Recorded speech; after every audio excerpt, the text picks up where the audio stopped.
정조 임금이 다스리던 조선 후기 청나라와의 무역이 활발하던 그 시절 이야기입니다. 한양 김참판댁은 대대로 내려온 명문가로 넓은 사랑채와 안채를 갖춘 번듯한 기와집이었습니다. 그 집에 시집온 선아는 20살의 나이에 꽃같이 아름다운 여인이었습니다. 선아의 고운 얼굴은 마치 달빛 아래 피어난 백합꽃 같았고 하얀 피부에 검은 머리카락이 비단결처럼 흘러내렸습니다. 키가 적당히 크고 몸매도 단정해서 한양 시내에서도 소문날 정도로 미인이었지요. 성격 또한 온화하고 차분해서 시어머니 윤 씨도 처음엔 만족해했습니다. 이 집안에 복이 들어올 며느리가 왔구나. 윤 씨는 속으로 흐뭇해했습니다. 선아 역시 새로운 삶에 대한 희망으로 가득했습니다. 서방 김도수는 23살의 건장한 청년으로 과거 공부에 열심이었고 선아를 깎듯이 대해주었습니다. 부인 우리 함께 오래오래 행복하게 살아요. 도수가 선아의 손을 잡으며 말했을 때 선아는 얼굴이 붉어지며 고개를 끄덕였습니다. 가슴 한편에서는 새로운 삶에 대한 설렘이 물결처럼 일어났습니다. 하지만 행복은 오래가지 않았습니다. 시집 온 지 석 달이 지나던 어느 날 도수가 갑자기 열병에 시달리기 시작했습니다. 의원을 불러 약을 써봐도 열은 내리지 않았고 며칠 만에 숨을 거두고 말았습니다. 선아는 남편의 시신 앞에서 목 놓아 울었습니다. 서방님, 어찌 이렇게 가시나요? 저를 두고 어찌 가시나요? 눈물이 마르지 않았고 가슴 한가운데가 텅 빈 것 같았습니다. 하지만 더 큰 시련이 기다리고 있었습니다. 시어머니 윤 씨는 며느리를 곱지 않은 눈으로 바라보기 시작했습니다. 이 집에 무슨 애군이 들어온 게야. 건강하던 아들이 며느리 들어온 지 석 달 만에 죽다니. 윤 씨의 목소리에는 원망이 가득했습니다. 선아는 무릎을 꿇고 시어머니 앞에 엎드렸습니다. 어머님, 제가 부족해서 그런 것입니다. 제가 더욱 잘하겠습니다. 그만해. 내가 이 집에 살 자격이 어디 있어? 당장 나가. 윤 씨는 손을 내저으며 소리쳤습니다. 주위 친척들과 동네 사람들도 수군거렸습니다. 아무래도 팔자가 세서 서방을 해친 게 아닐까. 저런 여자와 혼인하면 남자가 일찍 죽는다더라. 선아의 마음은 산산조각이 났습니다. 남편을 잃은 슬픔에 더해 억울한 말까지 듣게 된 것입니다. 내가 뭘 잘못했다고. 서방님을 사랑했을 뿐인데. 결국 한겨울 추위가 매서운 12월 선아는 보따리 하나 들고 김참판댁을 쫓겨나게 되었습니다. 눈발이 휘날리는 가운데 선아는 터벅터벅 친정으로 향하는 길을 걸었습니다. 걷다가 문득 예전 일이 떠올랐습니다. 시집 가기 전 동네 장터에서 만났던 점쟁이 할아버지 말입니다. 아가씨 관상이 특이하구먼. 서방이 둘일 팔자야. 그때 할아버지가 선아의 손을 보며 말했던 것입니다. 첫 번째 서방은 일찍 저승으로 가고 두 번째 서방은 뜬금없이 나타날 텐데 그놈을 꽉 잡으면 재물복이 엄청날 게야. 그때는 무슨 헛소리라며 웃어넘겼는데 지금 생각해보니 소름이 돋았습니다. 정말 첫 번째 서방이 죽었네. 그럼 두 번째 서방이라는 것도. 하지만 현실은 절망적이었습니다. 친정 역시 가난해서 선아를 반겨줄 처지가 아니었습니다. 이렇게 살아서 뭐하나. 차라리 죽는 게 나을지도. 그런 절망적인 마음으로 산고개를 넘어가던 선아는 얼어붙은 길에 발을 헛디뎠습니다. 아, 외마디 비명을 지르며 선아는 그대로 낭떠러지 아래로 굴러떨어지면서 정신을 잃고 말았습니다. 천배는 그의 35살의 총각이었습니다. 키가 큰 편이고 어깨가 넓어서 나무꾼 일을 하기에 적합한 체격을 가지고 있었습니다. 얼굴은 까무잡잡했지만 눈매가 선하고 웃을 때 보이는 하얀 이가 인상적이었습니다. 천배에게도 사연이 있었습니다. 아버지는 조선과 청나라 사이의 무역에서 통역을 맡는 역관이었습니다. 똑똑하고 성실한 사람이었지만 어느 날 청나라 사기꾼 상인의 통역을 맡게 되었습니다. 그 상인이 조선 조정을 속여 큰 피해를 입히자 아버지도 공모자로 몰려 처형당했습니다. 아버지는 그냥 통역만 한 건데. 어린 첨배는 이해할 수 없었습니다. 어머니는 남편의 죽음에 충격받아 병을 얻어 세상을 떠났습니다. 10살의 첨배는 하루아침에 고아가 된 것입니다. 그렇게 사람들의 모함으로 아버지가 죽는 것을 본 첨배는 사람들이 무서워 깊은 산으로 들어가 나무꾼으로 살기 시작했습니다. 25년이 흘렀지만 여전히 혼자였습니다. 내 나이 35살 애휴. 내 팔자의 장가는 무슨. 하며 체념하고 살았지요. 그날도 첨배는 해질 무렵 나무를 해서 산에서 내려오고 있었습니다. 겨울이라 날이 금방 어두워졌고 눈이 내려 길이 미끄러웠습니다. 첨배는 낭떠러지 아래서 신음소리를 들었습니다. 급히 내려가 보니 젊은 여인이 쓰러져 있었습니다. 옷차림을 보니 양반집 부인 같았습니다. 아이고, 이 추운 날에 어쩌다. 첨배는 얼른 선화를 들쳐 업었습니다. 그런데 없는 순간 여인의 얼굴을 보고 깜짝 놀랐습니다. 이건 김참판댁 작은 마님이잖아. 첨배는 몇 번인가 김참판댁에 나무를 해다 준 적이 있어서 선화를 알고 있었습니다. 마님, 정신 차리세요. 하지만 선화는 의식이 없었고 날은 점점 어두워졌습니다. 첨배는 급히 자신의 은신처인 작은 토굴로 선화를 데려갔습니다. 토굴에서 첨배는 고민에 빠졌습니다. 선화의 옷이 눈에 젖어서 그대로 두면 얼어 죽을 것 같았습니다. 하지만 양반집 마님의 옷을 벗길 수는 없었습니다. 어떻게 하지? 첨배는 한참을 망설이다가 자신의 두꺼운 옷을 벗어서 선화를 감쌌습니다. 그리고 자신도 함께 선화를 안았습니다. 체온으로 따뜻하게 해주려는 것이었습니다. 하지만 첨배의 마음은 복잡했습니다. 품에 안긴 선화는 너무나 아름다웠습니다. 하얀 피부, 고운 얼굴, 부드러운 몸매. 35년을 혼자 산 남자의 마음에 불길이 일어났습니다. 아니다. 이런 마음을 가져서는 안 돼. 첨배는 자신을 다독였습니다. 마님은 나 같은 천한 놈이 감히 바랄 분이 아니야. 밤새 첨배는 잠들지 못했습니다. 선화의 숨소리, 체온, 향기, 모든 것이 첨배의 마음을 흔들어 놓았습니다. 하지만 끝까지 예의를 지켰습니다. 다음 날 아침 선화가 눈을 떴습니다. 첨배의 품에서 깨어난 선화는 깜짝 놀라며 몸을 일으켰습니다. 여기가 어디죠? 당신은 누구시고? 아, 마님. 정신을 차리셨군요. 저는 첨배라고 하는 나무꾼입니다. 마님께서 낭떠러지에서 떨어져 쓰러진 걸 제가 구해드린 겁니다. 선화는 기억이 되살아났습니다.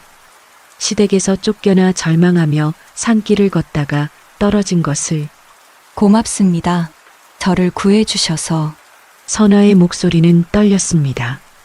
낯선 남자와 밤을 보냈다는 사실에 당황스러웠지만 동시에 살아있다는 안도감도 들었습니다. 첨배는 치료가 필요한 선화를 설득해 다리를 다친 선화를 업고 자신의 초가집으로 데려갔습니다. 비록 초라한 집이었지만 깨끗하게 정리되어 있었습니다. 누추한 곳이지만 몸을 추스르실 때까지는 여기서 쉬세요. 첨배가 조심스럽게 말했습니다. 그때부터 첨배의 간병이 시작되었습니다. 약초꾼을 찾아가 상처에 바를 약을 구해오고 따뜻한 죽을 끓여 먹였습니다. 밤에는 선화가 추워하지 않도록 불을 계속 지폈습니다. 선화는 첨배의 정성에 감동했습니다. 나무꾼이지만 예의 바르고 자상했습니다. 그리고 무엇보다 자신을 진심으로 돌봐주는 마음이 느껴졌습니다. 이상하다. 이 사람을 보면 마음이 편해져. 선화는 첨배를 보며 생각했습니다. 죽은 남편과는 다른 느낌이었습니다. 더 따뜻하고 더 안전한 느낌. 한편 천배도 선아를 돌보면서 마음이 변하고 있었습니다. 처음에는 그저 불쌍해서 도와준 것이었는데 점점 더 깊은 감정이 생겨났습니다. 마님은 정말 천상의 여인이야. 어떻게 이렇게 아름다우실 수가. 천배는 선아가 죽을 떠먹는 모습, 약을 바를 때 미소 짓는 모습, 고맙다고 인사하는 모습 하나하나가 모두 사랑스러웠습니다. 열흘이 지나자 선아는 거동이 가능해졌습니다. 발목도 많이 나아졌고 상처도 아물어갔습니다. 천배님, 정말 고마웠습니다. 선아는 단정히 옷매무새를 다듬고 천배에게 깊이 절했습니다. 은혜를 어떻게 갚아야 할지. 뭘요? 마님, 당연한 일을 했을 뿐입니다. 천배는 당황하며 선아를 일으켜 세웠습니다. 그럼 이제 김참판 댁에 기별을 해드릴까요? 그 말에 선아의 표정이 어두워졌습니다. 그게 저는 이미 그 집에서 쫓겨난 몸입니다. 천배는 깜짝 놀랐습니다. 쫓겨났다고요? 왜요? 선아는 자신의 이야기를 들려주었습니다. 남편이 죽고 시어머니가 자신을 애군으로 여겨 쫓아냈다는 것을, 갈 곳이 없어 절망하며 죽으려 했다는 것까지. 천배는 분노했습니다. 그런 일이 마님 잘못이 어디 있다고 그런 일을. 이제 정말 갈 곳이 없어요. 선아의 목소리가 떨렸습니다. 친정도 가난해서 저를 받아줄 형편이 안 되고 천배는 잠시 망설이다가 말했습니다. 그럼 마님께서 갈 곳을 찾으실 때까지 누추하지만 여기에 계시면 안 될까요? 선아는 천배를 바라보았습니다. 진심 어린 눈빛이었습니다. 이 사람은 정말 선량하구나. 하지만 제가 여기 있으면 천배님께 폐가 될 텐데. 아닙니다. 오히려 마님이 계시면 저는. 천배는 말을 멈췄습니다. 외롭지 않을 것 같다는 말을 차마 하지 못했습니다. 그렇게 선아는 천배의 집에 머물게 되었습니다. 천배는 새벽 일찍 나무하러 나가서 밤늦게 돌아왔습니다. 나무를 팔아서 번 돈으로 쌀과 반찬거리를 사왔습니다. 선아는 발이 아직 완전히 낫지 않았지만 할 수 있는 집안일을 했습니다. 밥을 하고 청소를 하고 천배의 옷을 빨았습니다. 마님께서 이런 일을 하시면 안 됩니다. 천배가 말렸지만 선아는 고집했습니다. 제가 신세를 지고 있는데 이것도 못하면 뭐가 됩니까? 사실 선아는 집안일을 하면서 마음의 평화를 느꼈습니다. 시댁에서는 시어머니 눈치만 보며 살았는데 여기서는 자유로웠습니다. 그런데 문제가 하나 있었습니다. 좁은 방 하나뿐인 초가집에서 함께 자는 것이 점점 어색해졌습니다. 천배는 항상 윗목에서 자고 선아는 아랫목에서 잤습니다. 하지만 밤마다 서로의 존재를 의식하게 되었습니다. 어느 날 밤 천배는 선아가 자고 있는 줄 알고 윗목에 서서 혼잣말을 했습니다. 아휴, 나도 사내라 속에서 불끈불끈한데 저렇게 곱디고 온 마님이 옆에서 자고 있으니 도통 잠이 안 와 죽겠네. 그 소리를 들은 선아의 가슴이 두근거렸습니다. 사실 선아도 마찬가지였습니다. 건장한 사내와 매일 밤 같은 방에서 자는 것이 점점 의식되었습니다. 나도 과부가 된 지 얼마 안 됐는데 이런 생각을 해도 되나. 선아는 자신을 책망했습니다. 하지만 천배를 보면 가슴이 따뜻해지는 걸 어쩔 수 없었습니다. 결국 선아가 먼저 말을 꺼냈습니다. 천배님, 저도 잠이 안 와요. 천배는 깜짝 놀라며 돌아봤습니다. 아이고, 마님, 소인이 헛소리를 해서 깨셨나 보네요. 송구합니다. 아니에요. 저도 사내와 이렇게 밤에 같이 있는 게 도통 잠이 안 오네요. 선아의 목소리는 떨렸지만 솔직했습니다. 천배는 어찌할 바를 몰랐습니다. 마님이 이런 말씀을 하시다니. 선아가 계속 말했습니다. 저를 양반 마님으로만 대하시는 게 불편했어요. 사실 저도 그냥 여인이에요. 그리고 천배님을 보면서 느낀 게 있어요. 뭘 느끼셨다는 말씀이신지. 천배의 목소리도 떨렸습니다. 처음에는 떠날 생각도 했어요. 하지만 이제는 더 있고 싶어졌어요. 선배님 곁에. 선아는 용기를 내어 천배에게 다가갔습니다. 저 차가운 윗목에서 자지 마시고 아랫목에서 함께 자요. 천배는 충격을 받았습니다. 꿈에도 생각지 못한 일이었습니다. 마님, 그러시면 안 됩니다. 저는 천한 나무꾼이고 신분 따위 상관없어요. 선아가 천배의 손을 잡았습니다. 저에게는 선배님이 소중한 사람이에요. 그 순간 천배는 더 이상 참을 수 없었습니다. 그동안 억눌러왔던 감정이 터져나왔습니다. 마님, 정말 괜찮으시겠어요? 네. 저도 선배님을 좋아해요. 그렇게 두 사람은 서로의 마음을 확인했습니다. 아랫목에서 나란히 누운 천배와 선아. 천배는 조심스럽게 선아의 얼굴을 바라봤습니다. 달빛이 창문으로 들어와 선아의 하얀 피부를 비쳤습니다. 고운 눈, 코, 입, 모든 것이 완벽했습니다. 마님, 당신은 너무 아름다워요. 천배가 떨리는 목소리로 말했습니다. 선아는 부끄러워하며 고개를 돌렸지만 천배의 손을 놓지 않았습니다. 그리고 슬며시 천배를 쳐다봤습니다. 선배님도 멋있어요. 두 사람의 얼굴이 가까워졌습니다. 천배는 선아에게 조심스럽게 입맞춤했습니다.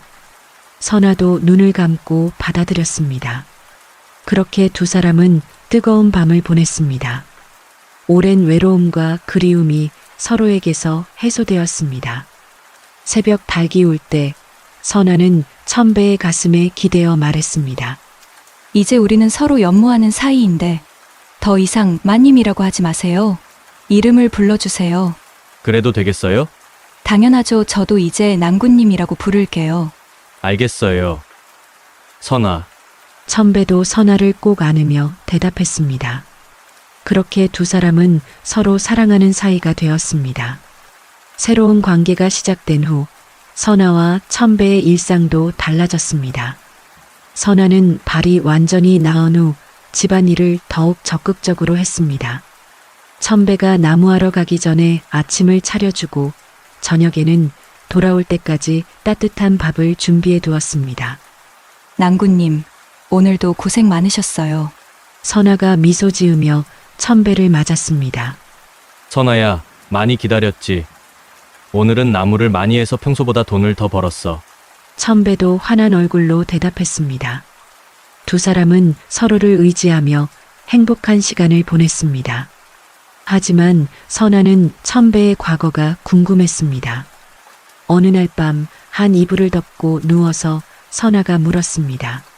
낭군님은 어떻게 나무꾼으로 혼자 살게 되었어요? 천배는 잠시 망설이다가 자신의 이야기를 털어놓았습니다. 아버지가 역관이었지만 억울하게 죽임을 당했다는 것, 어머니도 충격으로 돌아가셨다는 것, 혹시 해코지를 당할까봐 사람들을 피해 이곳에서 살고 있다는 것까지. 그렇다면 낭군님은 청나라 말도 할 줄 아시겠네요. 청나라 말과 외국 말을 할 줄 알아. 천배가 대답했습니다. 선아의 눈이 반짝였습니다. 그럼 청나라와 상거래도 가능하겠네요. 당연히 가능하지. 왜? 낭군님은 제복이 있어 보여요. 선아가 설렘을 감추지 못하며 말했습니다. 점쟁이 할아버지의 말이 생각났습니다. 두 번째 서방은 재물복이 엄청나다던 그 말이. 천배는 의아해했지만 사실 어렸을 때부터 아버지가 상인들과 통역하는 것을 봐왔기 때문에 상거래가 어렵지 않았습니다. 그럼 뭘 팔까? 청나라에서는 조선의 목재와 약초, 도자기를 귀하게 여긴다고 들었어요. 선아는 양반집에 있으면서 들었던 이야기를 해주었습니다. 천배도 어린 시절 그런 것들을 거래하는 것을 본 적이 있었습니다. 그럼 내일부터 청나라에 팔 물건을 확보하고 청나라 상인들을 만나보자. 선아는 가슴이 뛰었습니다.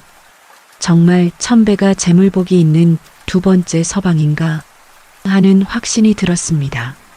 다음 날부터 천배는 배가 들어오는 폭으로 나가 청나라 상인들의 동향을 살폈습니다. 어떤 물건에 관심이 있는지, 얼마에 사가는지를 유심히 지켜봤습니다. 그리고 한 청나라 상인에게 접근했습니다. 저기, 혹시 좋은 조선의 박달나무와 잣나무가 있으면 사실 의향이 있으십니까? 천배가 유창한 청나라 말로 물었습니다. 청나라 상인은 깜짝 놀랐습니다. 오, 조선 사람이 청나라 말을 이렇게 잘하다니. 물론이지. 품질이 좋으면 값을 후하게 쳐주겠소.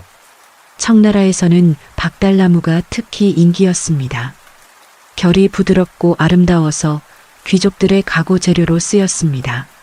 알겠습니다. 그럼 열흘 후에 최상품의 박달나무와 잣나무를 가져오겠습니다. 천배는 청나라 상인과 약속을 한 후 주변 일꾼들을 불러 모아 박달나무와 잣나무를 베어오기 시작했습니다. 평소 나무꾼 일을 하며 쌓인 경험으로 어떤 나무가 좋은 품질인지 잘 알고 있었습니다. 열흘 후 청나라 상인은 천배가 가져온 나무들을 보더니 크게 만족했습니다. 이야, 이런 좋은 나무는 처음 보겠소. 여기 열량이요. 열량은 천배가 나무꾼으로 반년 동안 벌 수 있는 돈이었습니다. 천배는 기쁨을 감추지 못했습니다. 집으로 돌아온 천배는 선아에게 열량을 보여주었습니다. 선아야, 정말 대박이야. 하루 만에 이렇게 많은 돈을 벌었어. 선아도 눈물을 글썽이며 기뻐했습니다. 역시 낭군님께는 제복이 있었어요. 그때 선아는 점쟁이 할아버지의 말을 정확히 기억해냈습니다. 두 번째 서방을 꽉 잡으면 재물복이 엄청날 것이라던 그 말이 현실이 되고 있었습니다. 그렇게 천배는 청나라 상인과 거래를 시작한 후 박달나무와 잣나무 장사를 점점 크게 벌여나갔습니다. 주변 나무꾼들을 고용해서 더 많은 나무를 확보했고 품질도 꾸준히 관리했습니다. 몇 달이 지나자 살림살이에 여유가 생겼습니다. 천배는 선아에게 무릎을 꿇고 말했습니다. 선아, 그대는 나에게 과분한 여인이지만 나와 정식으로 혼인해 주겠소. 선아는 눈물을 흘리며 천배에게 안겼습니다. 그 말씀을 기다렸어요, 낭군님. 두 사람은 간소하지만 정성스럽게 혼례를 올렸습니다. 마을 사람들이 증인이 되어 주었고 비록 화려하지는 않았지만 진심이 담긴 결혼식이었습니다. 혼인 후 천배와 선아의 사랑은 더욱 깊어졌습니다. 첫날 밤 선아는 고운 치마 저고리를 입고 천배를 맞았습니다. 천배는 아름답게 단장한 선아를 보며 새삼 놀랐습니다. 선아, 당신은 정말 하늘에서 내려온 선녀 같아요. 서방님, 선아도 부끄러워하며 고개를 숙였습니다. 그날 밤 두 사람은 부부로서 첫 밤을 보냈습니다. 천배는 선아를 더욱 사랑스럽게 안았고 선아도 천배의 품에서 진정한 행복을 느꼈습니다. 서로의 체온과 숨소리 그리고 사랑의 속삭임이 작은 방 안을 가득 채웠습니다. 이제 정말 우리는 한 몸이네요. 선아가 천배의 가슴에 기대어 말했습니다. 그래요, 부인. 앞으로 평생 함께해요. 낮에는 장사를 더욱 확장해 나갔습니다. 이제는 나무뿐만 아니라 약초꾼들을 모집해서 청나라에서 원하는 귀한 약재들도 팔기 시작했습니다. 인삼, 당귀, 청궁 같은 조선의 명약재들이 청나라에서 높은 값에 팔렸습니다. 천배의 장사 수완은 날로 늘어갔습니다. 청나라 말을 유창하게 하는 덕분에 다른 조선 상인들보다 유리한 조건으로 거래할 수 있었습니다. 또한 어릴 때부터 아버지를 도와 상인들과 접촉했던 경험이 큰 도움이 되었습니다. 몇 년이 지나자 천배는 드디어 초가집에서 벗어나 번듯한 기와집을 사게 되었습니다. 선아야, 우리 이제 새 집으로 이사 가자. 새로운 집으로 이사한 선아는 기뻐 날뛰었습니다. 서방님, 정말 좋은 집이에요. 마당도 넓고 방도 여러 개나 되고. 그리고 얼마 후 선아에게 더 큰 기쁨이 찾아왔습니다. 서방님, 저 아이를 가진 것 같아요. 천배는 기쁨의 눈물을 흘리며 선아를 끌어안았습니다. 정말이에요? 부인, 너무 고마워요. 저도 너무 행복해요, 서방님. 그 이후 상단은 커져 천배와 선화의 앞글자를 딴 천선상단이 만들어졌습니다.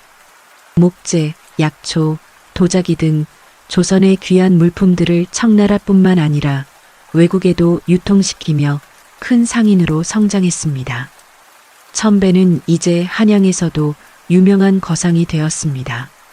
하지만 성공에도 교만하지 않고 항상 선화에게 감사하는 마음을 잊지 않았습니다. 부인, 모든 게 당신 덕분이에요. 당신이 없었다면 나는 지금도 산속에서 나무꾼으로 살고 있을 거예요. 무슨 말씀을 하세요? 서방님의 재능과 노력이 있었기에 가능한 일이었어요. 저는 그저 곁에서 지켜본 것뿐이에요. 두 사람은 서로를 존중하고 사랑하는 마음을 잃지 않았습니다. 선아는 건강한 아들을 낳았고 그 후에도 딸을 낳아 가정이 더욱 화목해졌습니다. 아이들은 아버지를 닮아 똑똑했고 어머니를 닮아 아름다웠습니다. 아버지, 저도 커서 아버지처럼 큰 상인이 될 거예요. 아들이 천배에게 말했습니다. 그래, 아들아. 하지만 무엇보다 중요한 것은 진실한 마음이란다. 돈보다 더 소중한 것들이 있다는 걸 잊지 마라. 천배는 성공했지만 초심을 잃지 않았습니다. 가난한 사람들을 도와주고 어려운 이웃들에게 일자리를 만들어 주었습니다. 특히 자신처럼 억울한 일을 당해 어려움에 처한 사람들을 적극적으로 도왔습니다. 어느 날 천배와 선아는 예전에 살던 초가집을 다시 찾아갔습니다. 이제는 창고로 쓰고 있는 그 집에서 처음 사랑을 나누었던 추억을 떠올렸습니다. 여기서 처음 만났을 때가 생각나네요. 선아가 감회에 젖어 말했습니다. 그때 당신을 구한 게 내 인생 최고의 행운이었어요. 천배도 선아의 손을 잡으며 말했습니다. 저야말로요. 죽을 뻔했던 저를 살려주시고 사랑해주시고 이렇게 행복하게 해주시고. 두 사람은 서로를 바라보며 미소 지었습니다.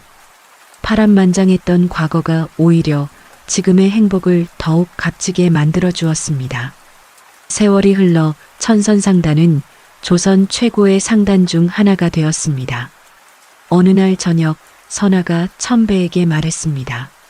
서방님, 그때 점쟁이 할아버지 말이 정말 맞았네요. 두 번째 서방은 뜬금없이 나타나서 재물복을 가져다 줄 거지라더니. 그 할아버지께 정말 감사해야겠어요. 덕분에 우리가 만날 수 있었으니까요. 천배가 웃으며 대답했습니다. 하지만 가장 큰 복은 재물이 아니라 서방님을 만난 거예요. 나도 마찬가지예요. 선아, 당신이 있어서 내 인생이 이렇게 행복할 수 있었어요. 그렇게 천배와 선아는 서로 사랑하며 행복하게 살았습니다. 가난한 나무꾼과 쫓겨난 마님의 사랑이 만들어낸 기적 같은 이야기는 많은 사람들에게 희망과 용기를 주었습니다. 이야기가 재미있으셨으면 구독과 좋아요, 댓글 부탁드립니다. 감사합니다.